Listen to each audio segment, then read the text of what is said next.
Bonjour, je m'appelle Yanine Vega. Je suis l'envoyée spéciale pour la région Pays de la Loire en Amérique du Nord, donc bien compris les territoires du Canada, des États-Unis et également le Mexique. Il faut savoir que nous, on ne travaille pas directement avec les entreprises parce qu'il y a des services qui font ça déjà. Nous, on est plutôt là pour guider justement sur quel marché il faut y aller.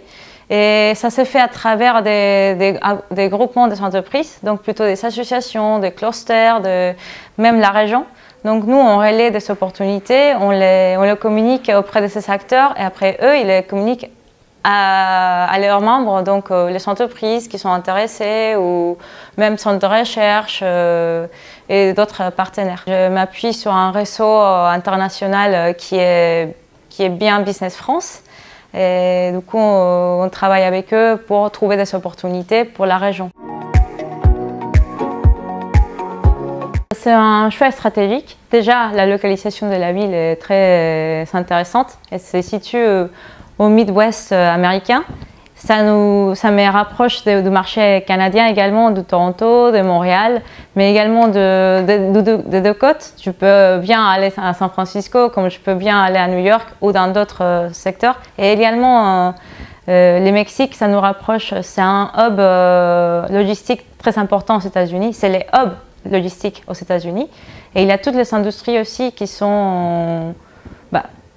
il y a beaucoup d'industries différentes qui sont dans ce territoire.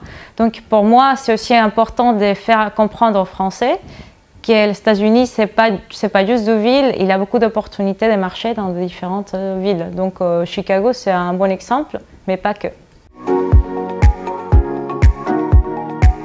Les filières importantes pour la région Pays de la Loire, c'est tout ce qui est industriel, parce que c'est une région très industrielle. Et donc il y a l'aéronautique, il y a l'aéronautique, il y a l'automobile, mais il n'y a pas que ça, il y a aussi l'électronique qui est très porteur, il y a aussi le marché de biothérapie, il y a aussi un marché pour tout ce qui est énergie marine, en fait tout ce qui tourne autour de la mer parce qu'on est bien localisé, et l'agroalimentaire c'est aussi un marché porteur. Donc sur ces filières on va se concentrer. Sur le marché mexicain, on va juste se concentrer sur trois filières. Donc, une très importante, c'est l'agroalimentaire agriculture. C'est un très grand producteur de végétaux. Et les végétaux, c'est un de nos sujets très importants en région. On a beaucoup de secteurs ici qui développent des techniques agricoles. Du coup, on va aller les vendre aux agriculteurs mexicains ces techniques. C'est un marché en croissance. D'ailleurs, le Mexique, c'est le premier acheteur des produits desserts français. Le 12e marché, c'est l'aéronautique et le 3e, c'est l'automobile. Et on va travailler, on va essayer de trouver des marchés pour nos entreprises.